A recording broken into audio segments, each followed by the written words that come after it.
سوال پوچھا گیا ہے کہ میں ایک ہومیوپیتھک ڈاکٹر ہوں اور سلسلہ سیفیہ سے تعلق رکھتا ہوں۔ میں نے آپ کا ایک کلپ سنا جس میں آپ نے بتایا کہ الکحل والی دوا حرام ہے، مگر ہومیوپیتھک میں زیادہ تر ادویات الکحل والی ہوتی ہے، تو میرے لیے کیا حکم شرع ہے کہ کیا میں اپنی کلینک میں الکحل والی ادویات چلا سکتا ہوں یا نہیں چلا سکتا؟ عزیز جانم ڈاکٹر صاحب محترم، میں آپ سے ایک التزامی سوال پوچھنا چاہوں۔ الکحل کی تعریف آپ فرما دیں کہ الکحل کیا ہے؟ یقیناً آپ اگر کسی بندے کو دیکھیں گے کہ جس نے شراب پی ہوگی تو لوگ کہیں گے کہ یہ الکحل ڈرنکنگ والے ہیں، انہوں نے الکحل پیا ہے۔ شراب کی جو جدید نام دیا گیا ہے اسے الکحل کہتے ہیں۔ تو یہ تو مسلمہ اور متفقہ فیصلہ ہے کہ اگر شراب ہو اور وہ چاہے ایک کنویں میں ایک قطرہ بھی ڈالا جائے تو پوری کا پورا کنواں جو ہے وہ فاسد ہو جاتا ہے۔ یہ اتنی غلظت اور شدت کے ساتھ اس میں آیا ہے۔ لیکن آئیے تھوڑی سی اس میں تفصیل میں چلے جاتے ہیں۔ الکحل کے دو قسمیں ہیں، ایک وہ جو منقے انگور یا کھجور سے بنا ہو، شراب یعنی یہ تین چیزوں سے بنا ہو، منقع ہو، انگور ہو یا کھجور سے شراب حاصل کی کوئی، یہ تو بالاتفاق ناپاک اور حرام ہے۔ آپ بھی ان کو مانیں گے، آپ بھی مانیں گے کہ جو ان تین چیزوں سے کشید کی گئی الکحل ہو تو وہ جو ہے وہ حرام ہے، کیونکہ شریعت مطہرہ نے جس شراب کے بارے میں حرمت کا حکم لگایا ہوا ہے تو یہ ان تین چیزوں سے بنی ہوئی شراب، اور بہت ساری شراب جو ہے وہ دوسری چیزوں سے بن جاتی ہے۔ دوسرا قسم جو ہے الکحل کا وہ ہے کہ جو ان چیزوں سے نہیں بنی ہو۔ مثلا آپ یوں سمجھ لیں کہ جیسے جو سے بنا ہو یا پھر آلو سے بنا ہو، شہد سے بنائے گئے ہو، گنے سے بنائے گئے ہو، سبزی وغیرہ سے حاصل کی گئی ہو، یہ دوسرا قسم ہے الکحل کا، شراب کا۔ اگر کسی بھی چیز میں کوئی بھی ان دو قسموں کی شراب میں سے، دو قسم کے الکحلوں میں سے ایک قسم موجود ہو تو جو حکم اس الکحل کی ہے وہی حکم اس چیز کی بھی ہوگی۔ مثلا جو پہلا قسم بتایا گیا ہے، اگر پہلے قسم کی الکحل کو دوائی میں ملایا جائے، چاکلیٹ میں ملایا جائے، کھانے پینے کی اشیاء میں ملایا جائے، خوشبو میں، اس کو سپرے میں ملایا جائے یا دوائیاں ملایا جائے، کسی چیز میں ملایا جائے، تو بالاتفاق اس کی حرمت کی دلیل دی جا سکتی ہے، کیونکہ یہ اوریجنل ہے شراب کی۔ لیکن دوسری چیز جو ہے جس کو ہم دوسرا قسم جو ہے جو ان چیزوں سے نہیں بنا، منقے سے نہ بنا ہو یا پھر گندم سے نہ بنا ہو یا پھر وہ جو سے نہ بنا ہو، ان چیزوں سے نہ بنا ہو، دوسری چیزوں سے اگر کشید کی گئی ہو، تو اگر وہ چیز چاکلیٹ میں ڈالی جائے، وہ چیز دوائی میں ڈالی جائے، کھانے پینے کی اشیاء میں ڈالی جائے یا اسپرے میں ڈالی جائے، میک اپ کی اشیاء میں ڈالی جائے، تو پھر ان کا حکم حرمت کا نہیں ہوگا، ان کا حکم جو ہے وہ پھر حرمت کا نہیں ہوگا، کیونکہ اس کی ریزن اور ہوتی ہے۔ اس کی ریزن یہ ہوتی ہے کہ یہ وہ والی شراب نہیں ہے جو نشہ دینے والی ہو، جس کو ہم آج کل دوائیوں میں استعمال کرتے ہیں۔ یہ والی وہ چیز نہیں ہے کہ جو ہمیں نشہ دے، اور یا جو پراپر جو ہے وہ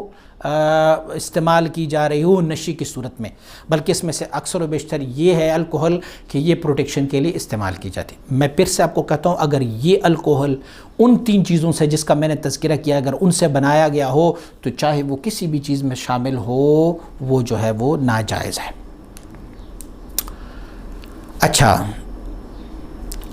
آئیے آپ کو بتاؤں، فوڈ انڈسٹری میں الکحل کا استعمال اکثر و بیشتر جو ہے انگور کھجور سے حاصل شدہ، جس کو ہم ایتھائل کہتے ہیں، ایتھائل لیکوڈ کہتے ہیں، جو ایتھائل لیکوڈ کا استعمال جو ہے نا وہ اکثر و بیشتر فوڈ انڈسٹری کے مصنوعات میں کسی بھی مقدار میں جائز نہیں ہوگا۔ جو تین چیزوں سے بنا ہوگا اس کو ایتھائل الکحل کہتے ہیں۔ آپ ڈاکٹر صاحب ہیں، آپ اکثر و بیشتر اس کو سمجھ جائیں گے کہ ایتھائل جو ہے نا وہ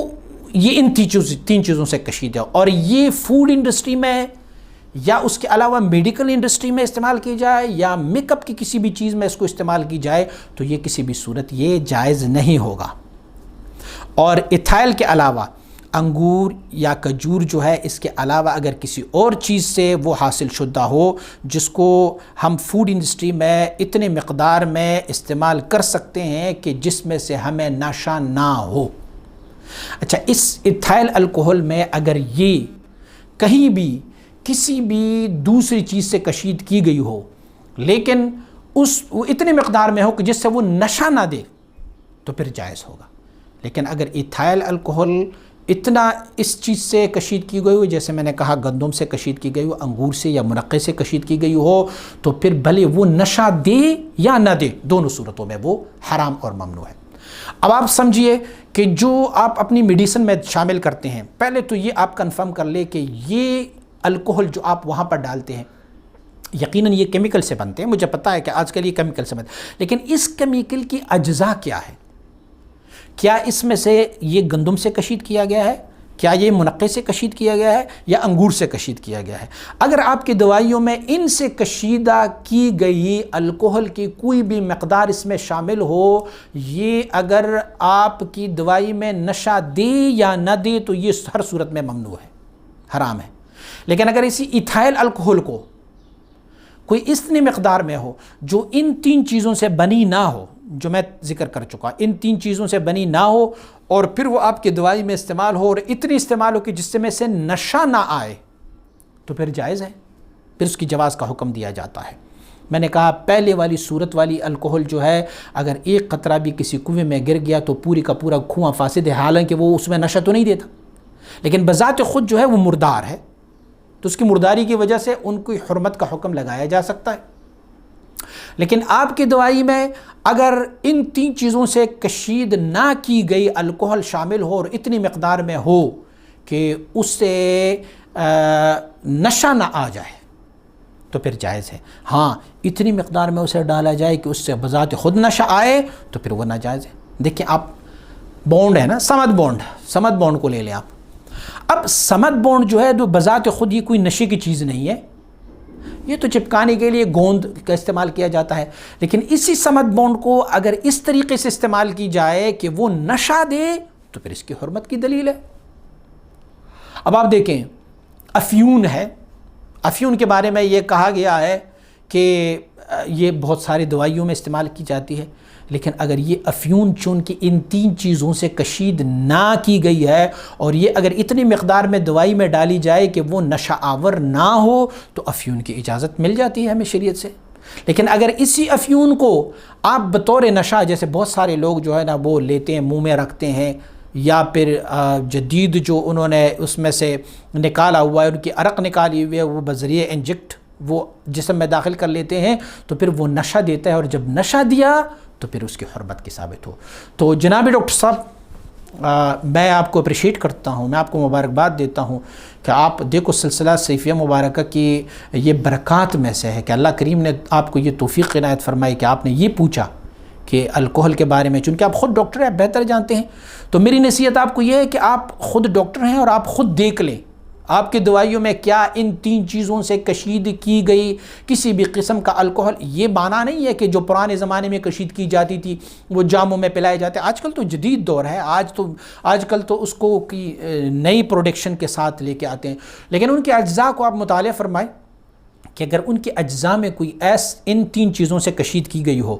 تو پھر وہ آپ کی دوائی میں پڑے، آپ کی دوائی نشہ دی ان چیزوں کی وجہ سے، اس الکوہل کی وجہ سے، یا نہ دے تو اس کی مطلق حرمت کے حکم دی جاتی ہے. اور دوسرا قسم اگر ان چیزوں کے علاوہ دوسری چیزوں سے اس کو کشید کی گئی ہو اور آپ کی دوائیوں میں وہ شامل ہو لیکن اتنے شامل ہو کہ جس سے نشہ نہ ہو تو پھر اس کی جواز کا حکم دیا جا سکتا ہے. لیکن وہی جو ان تین چیزوں سے کشید نہ بھی کی گئی ہو اور اتنے مقدار میں آپ نے اس کو استعمال کیا کہ جس سے نشہ آیا تو پھر بھی یہ ممنوع ہے، یہ بھی حرمت کے زمرے میں آ جائے گی.